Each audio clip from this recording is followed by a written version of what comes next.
between debtors and creditors, an endless round of mutual killing and eating which can be brought to an end only by the practice of Samatha, or when a Buddha appears in the world, to teach them the Dharma. The 10 categories in the realm of human beings. You should know that owls, after repaying their former debts, are reborn as wayward men in the realm of human beings. Inauspicious creatures, after repaying their former debts, are reborn as men with animal habits. Foxes, after repaying their former debts, are reborn as vulgar men. Venomous creatures, after repaying their former debts, are reborn as savages. Tapeworms, after repaying their former debts, are reborn as vile men. Creatures good for food, after repaying their former debts, are reborn as cowards. Animals providing materials for wearing apparel, after repaying their former debts, are reborn as servile men. Creatures through whom the future can be foretold, after repaying their former debts, are reborn as literary men. Auspicious creatures, after repaying their former debts, are reborn as intelligent men. Domestic animals, after repaying their former debts, are reborn as men versed in the ways of the world. Ananda, these living beings, after repaying their debts, are reborn in the realm of human beings, because since the time without beginning, they have, on account of their karma and perversion, killed one another and have not met the Buddha or heard the right Dharma, hence their transmigration according to the law of Sarpsara, they are most pitiable. The 10 categories in the realm of seers, èùis. Ananda, there are men who, instead of cultivating the Samadhi of right Bodhi, practice immortality wrongly according to their false thoughts, thus preserving their thinking and bodies. They are fond of living in mountains, groves, and uninhabitable places. There are 10 classes of them. Ananda, those men who diet, specially, to preserve their bodies and thereby live long through dieting, are called earthbound seers. Those who take herbs and fruits to preserve their bodies and thereby live long through taking medicine, are called flying seers. Those who take mineral products to preserve their bodies and thereby live long by means of alchemy, are called unhindered roaming seers. Those who regulate their organic functions to preserve their bodies and thereby live long by means of proper breathing, are called immaterial seers. Those who make good use of controlling their saliva to preserve their bodies and thereby live long by means of their glowing spirituality, are called heavenly seers. Those who feed on the vital principle of nature to preserve the essence of form, and thereby live long by absorbing natural purity, are called all-entering seers. Those who use incantations to preserve their bodies and thereby live long by means of occultism, are called seers of the lesser Tao. Those who concentrate on their thoughts to preserve their bodies and thereby live long by means of mental concentration are called illuminating seers.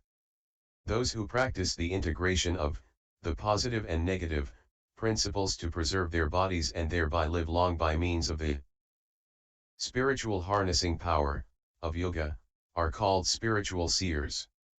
Those who practice sublimation of their bodies and thereby live long by means of spiritual awareness are seers of the highest order. Ananda, these men regulate their minds but do not practice the right Bodhi, and live for perhaps 1,000 and 10,000 years. They live on high mountains or desert islands and cut off all worldly connections. Their states still belong to the samsaric stream of wrong thoughts, and since they do not practice Samadhi, when they have enjoyed their conditioned blessing, they will have to return to the lower planes of existence. The realm of the gods, Devaloka. The 6 heavens of the realm of desire, Kamadhatu. Ananda, there are men who do not seek the permanent because they cannot relinquish their love for their wives. They, however, do not commit adultery, and so their minds are clear and bright. After their death, they will be reborn in the regions near the sun and the moon, called the 4 heavens of the 4 Deva kings, Keter Maharaja Kayaka. There are men who, though living with their wives, are lukewarm about love and sexual desire. Their chastity is, therefore, not perfect, and so, after their death, they will be reborn in the regions above the sun and the moon and on the top of the world, called the Trayastrimsa heavens. Those whose sexual indulgence is only incidental. They are Indra's 4 external generals who dwell each on a side of Mount Sumeru. The east Deva is called Dhritarashtra, the south Deva, Virulkaka, the west Deva, Virulpaksa, and the north Deva, Vaisramare. They are guardians of the world and their statues are inside the entrance door of every monastery in China. They are the heavens of the 33 Devas, the heaven of Indra on Mount Sumeru. They still belong to the world of desire, and is then always forgotten. And who prefer tranquility to disturbance, will, after their death, be reborn in space where they will dwell in brightness which eclipses the light of the sun and moon because of their luminous bodies. This is the Suyama heaven. Those who live in tranquility at all times but are still not yet immune to disturbance, will after their death, be reborn in the subtle region which is beyond the reach of men and lower devas and which remains unaffected by the 3 calamities, of fire, water, and wind, during the kalpa of world destruction. This is the Tasita heaven. Those who have relinquished all sexual desires but are prepared to satisfy those of their wives and who feel as if they chew, tasteless, wax during the intercourse, will, after their death, be reborn in the region attainable by leaps and bounds, direct from the realm of human beings. This is the Nirmar-Arti heaven. Those who have cut off their worldly minds and are thus free from earthly prejudices when dealing with worldlings will, after their death, be reborn in the region beyond those where joy is attainable, and unattainable, at will. This is the Paranirmitavasavartan heaven. Ananda, though these 6 realms of heavens are free from mental disturbances, they still retain the conception of mind, hence they are called realms of desires. The 4 regions of the dhyana heavens of the realm of form, Rapatatu. The first region of the 3 dhyana heavens. Ananda, all worldly men who do not practice dhyana in their cultivation of the mind, cannot achieve wisdom. If they only abstain from sexual desires of which they do not even think in their daily activities, they will not be contaminated by love and will leave the realm of desires.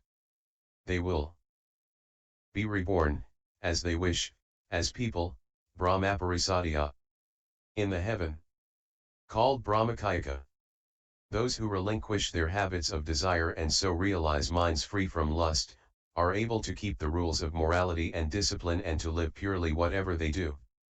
They will be reborn as ministers of Brahma in the heaven called Brahma Purohitas. Those whose bodies and minds are profound and perfect, whose deportment and pure living are irreproachable and who thereby achieve clear understanding, are qualified to rule over the Brahmadevas as their lords. Mahabrahmadevaraja. This is the Mahabrahma heaven. Ananda, these 3 heavens are free from all worldly troubles which cannot reach them. Although these gods do not practice the right Samadhi, their minds are still and free from all disturbances. This is the first region of the dhyana heavens. The second region of the 3 dhyana heavens.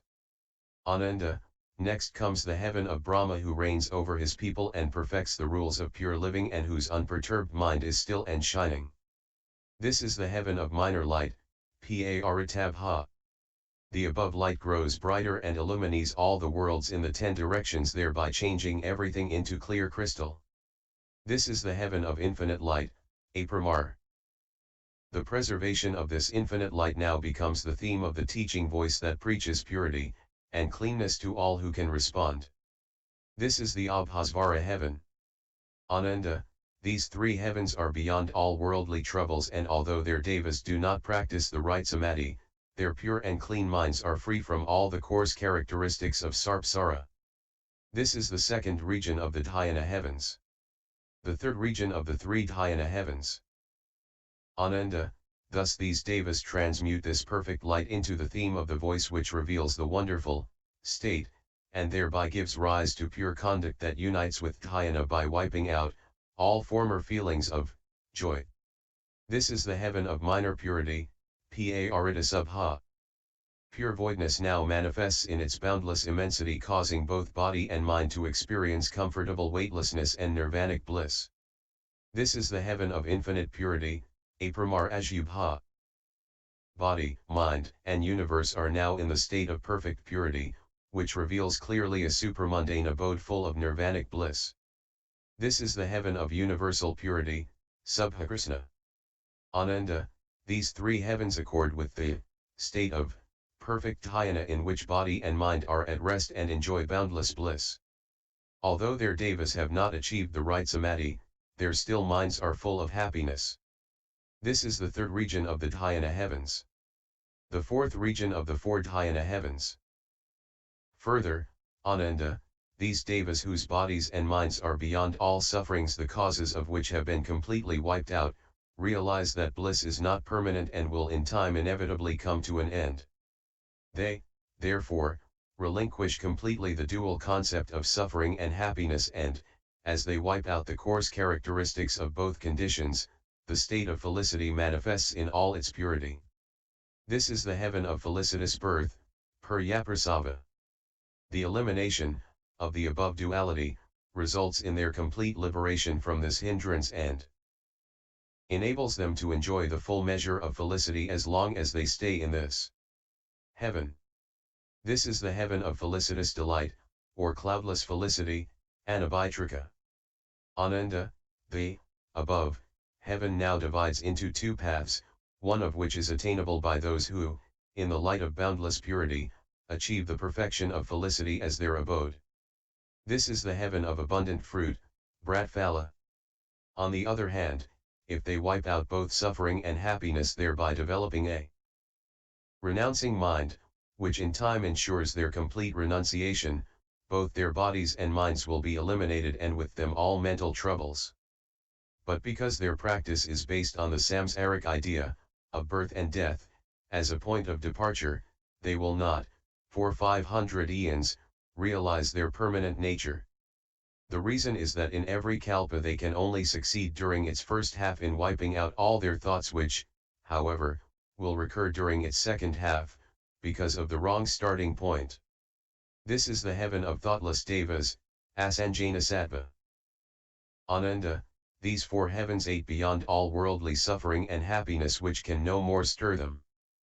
But they have not yet reached the true state of transcendental, wu-wei, immutability, because they, still, preserve the notion of achievement. For this efficient achievement, they are called the fourth region of the dhyana heavens. The five heavens from which there is no return.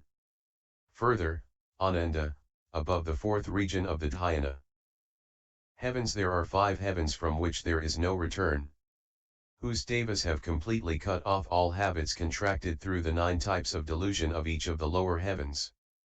They are thus beyond suffering and happiness, and dwell no more in these inferior heavens. Hence their present abode set up by their achievement of renunciation. They are Ananda. With the complete elimination of both suffering and happiness, the struggling mind ceases to arise in this heaven, which is free from trouble and is called Avra. There remains now the solitary renouncing mind that no longer confronts objects in this heaven, which is free from the heat of minor trouble, and is called Atapa. All the worlds in the 10 directions are now clearly perceived as perfectly still, without even a speck of impurity in this heaven of excellent perception, called Sudarsana. The essence of seeing now manifests and dissolves all subtle hindrances in this heaven of excellent manifestations, called Sudrasa.